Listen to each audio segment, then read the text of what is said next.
And that these are the things that are needed for Dajjal to have his power. Because when Dajjal comes out, do you know that there's going to be thousands of ulama of this ummah that will actually follow him?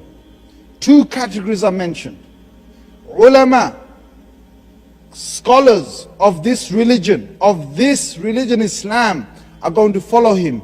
And women of this religion, in Sahih Ahadith, women in their numbers will follow him. And there will be a large section of the followers of Musa alayhi salam, they will follow him. And when Dajjal comes, look, there's two things about Dajjal. There's a Dajjalic system, and then there's the actual Dajjal. So if anyone tells you the whole thing is just a system, it's not. It's a system, yes, but it's also the actual Dajjal. The question is, has Dajjal already come out? Because you get two different narrations, you get two different types of narrations. And the way the scholars have combined them is that Dajjal is alive and is already trapped, or Dajjal will be born after 30 years to parents who will not have children, but he's going to be a very strange looking human being. And what happens is, before Dajjal comes, there's an entire system that supports whatever Dajjal's going to have.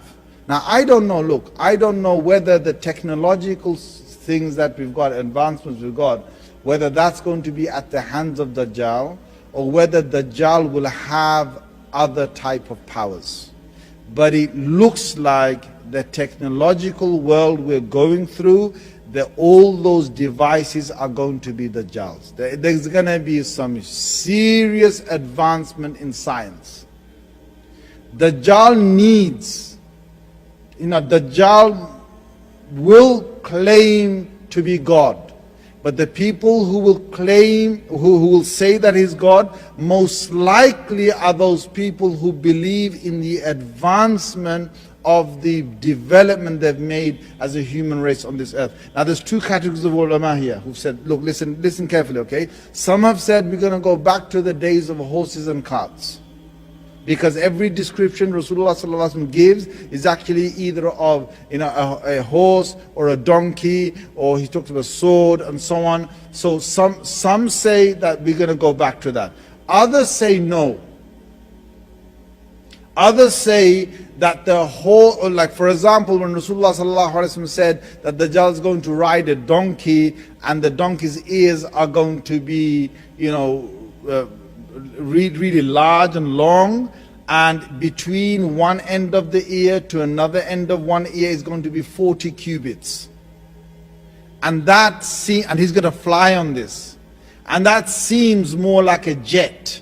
So they've said these are metaphors. And Rasulullah sallallahu alaihi wasallam never actually meant the donkey, because when he's talking to his people, how is he supposed to say a plane? How is he supposed to say a jet? How is he supposed to say that?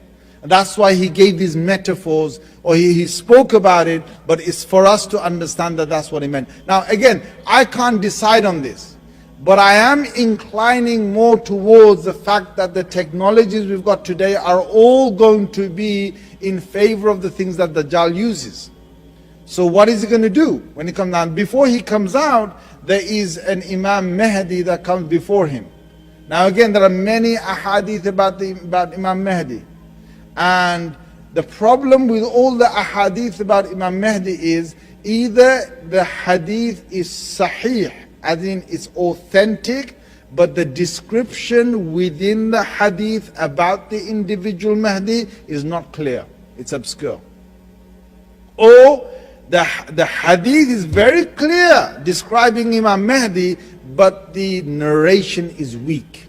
It's not authentic. And that's the problem we have with all the ahadith with Imam Mahdi. Right?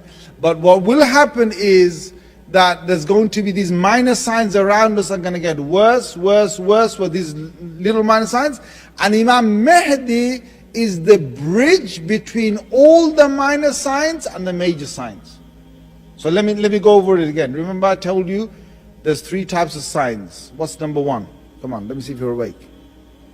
Signs that have appeared one-off and they're not going to appear. What's number two? signs that appear and they grow, okay, in their size and quantity and so on, but the same sign, but they grow. And the third one is the 10 major signs. So out of the 10 major signs, Dajjal is the first. And between the second set of signs, or the minor signs, and the major signs, Imam Mahdi is the bridge. So when he appears, he's going to be the beginning of all the 10 signs that are about to come. And Dajjal is going to be the worst of all the 10 signs that Allah Azza wa Jal would have brought on this earth. Now what happens is there's going to be a lot of things, subhanallah al-azim, a lot of things that are not going to appear the same. So for example, the Prophet ﷺ has said to us, يُكَذَّبُ الصَّادِقُ وَيُصَدَّقُ الْكَاذِبُ. Subhanallah, he said, near the end of time, the one who's speaking the truth will be rejected as a liar. And the one who's saying the lie is going to be accepted as the truthful. Can you see how what Rasulullah ﷺ said? These are the times that we're living in. Prophet ﷺ, things that you were accustomed to for all the millennia of human history are about to take a turn. The Prophet ﷺ talked about children that are going to be filled with rage. He said, Al-mataru qayda wal-waladu ghayda. The rain is going to be acidic, and the children will be filled with rage. Now you take that recipe away, you put it in your life, because before Dajjal comes, the kids are going to be raged. In fact, Dajjal is going to be a youngster. The hadith is shab. It says a young man. Now what's shab? Shab is, in Arabic, is someone between the age of 12 and 25. Most likely Dajjal is going to be someone that is going to be less than the age, just under the age of 25 or something. He's going to be a young man.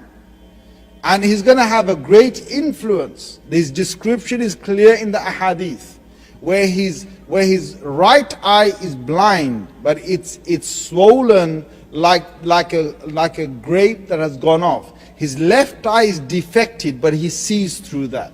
Okay? On his forehead is kaf, fa, ra, but only the believers see it. Only the believers will see it. We don't know how, but only the believers see it. His neck is going to be thick, larger than the proportion of his head and his body. His body is going to be very wide, and his legs are going to be quite wide apart. Okay? And Dajjal has got this way of making people be struck with awe as soon as he looks at you. You don't want to come in front of Dajjal. And Dajjal, what are his powers? What will he do? Well, when he comes out, he's going to reign the earth for 40 days. This is in Sahih Muslim, 40 days. The first day of his 40 days is one whole year. The one day, 24 hours, is going to be 365 days.